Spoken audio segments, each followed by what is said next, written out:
Bom, ontem, no dia 1º de junho, né, nós tivemos uma notícia que foi divulgada por praticamente todos os canais de comunicação do país, pelas redes sociais, né, de que eu haveria perdido o mandato e os direitos políticos por 8 anos em função de uma condenação em primeira instância num processo civil lá no Rio Grande do Norte. Então, a primeira coisa que eu quero falar aqui é tranquilizar, né, aos meus eleitores, ao Estado do Rio Grande do Norte, né, que receberam essa informação, tranquilizar os prefeitos, os senadores de oposição que me honraram, né, com a condição de líder de oposição aqui no Senado da República, tranquilizar, enfim, todos aqueles que ao longo desses mandatos e desse período na política, né, têm confiança na nossa atuação e no nosso posicionamento, que nós vamos continuar senador da República por mais pelo menos 7 anos e 7 meses, que é o tempo que remanesce, né, para o término do nosso mandato, né? Então fiquem todos tranquilos. Isso certamente é para desespero de alguns que se regozijaram com o processo de ontem, nossos adversários naturais no processo político.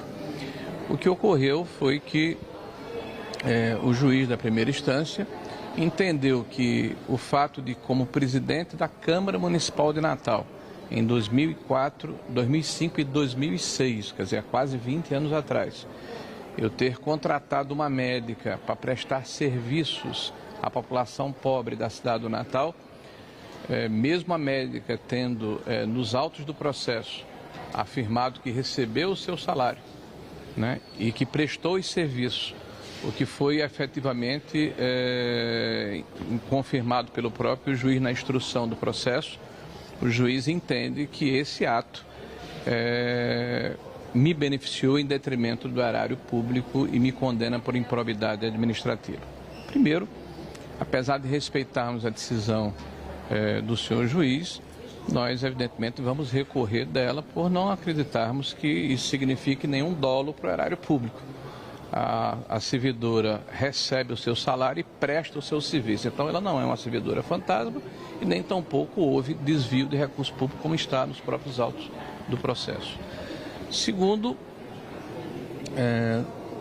o próprio período que demanda entre o processo e a condenação, a ação ocorreu em 2014, 8 anos após o término do meu mandato como vereador em Natal, e a condenação se dá em 2023.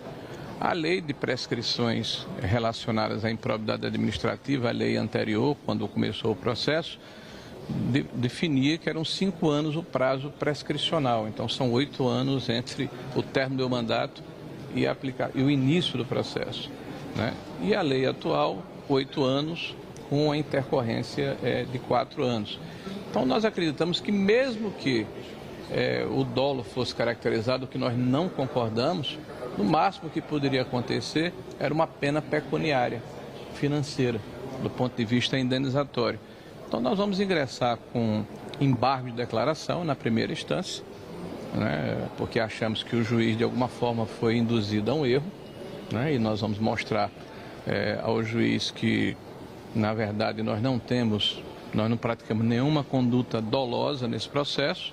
E não tenho nenhuma dúvida que a nossa inocência vai ser comprovada ao longo, né, da instrução probatória que vai se seguir.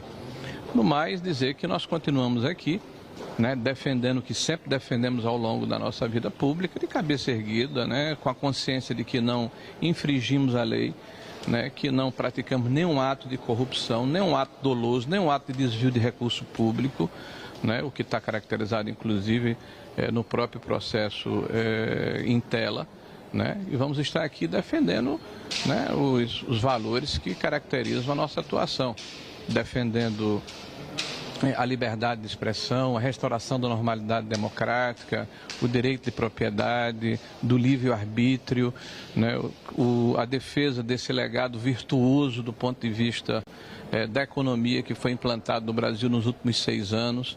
E no mais, a nossa atuação aqui vai se manter incólume, intacta, e hoje, na segunda-feira, estaremos aqui dando o nosso expediente e defendendo o Brasil né, e defendendo os brasileiros e a sociedade que acreditamos. Não é a primeira vez que se sinaliza aí com a perda de mandato de um parlamentar, principalmente da oposição. O senhor acha que isso está sendo uma ação orquestrada, uma má vontade, principalmente do judiciário? Olha, eu espero que não. Tanto é que nós vamos empreender os embargos para que o juiz entenda que, no mínimo, há prescrição nesse processo, além de não haver nenhum dolo, o que está caracterizado na instrução processual. Né? Tanto a médica em tela, a severa e a segura que recebeu os recursos e que prestou o serviço, como o próprio juiz admite, né, que isso ocorreu, mas faz uma ressalva que isso, ao invés de beneficiar o nosso mandato, me beneficia pessoalmente. A interpretação que ele dá, que nós achamos que está equivocada e vamos querer demonstrar dentro dos embargos. Nós estamos aqui dando uma satisfação à sociedade a respeito de um processo que vocês vão de convir, né, que nós estamos sendo condenados porque contratamos no nosso gabinete de vereador um médico ou uma médica para servir a população pobre em função da deficiência do serviço de saúde na cidade do Natal naquela época. E nós estamos aí assistindo de forma impávida, por exemplo, né, o sócio do Cerveró passando a ser assessor jurídico da Petrobras. Então, achamos que há necessidade de revermos essa questão dos valores. Nós respeitamos o judiciário, acreditamos que o processo ele vai ter isenção, que o equívoco vai ser identificado, né, e a verdade vai ser restabelecida.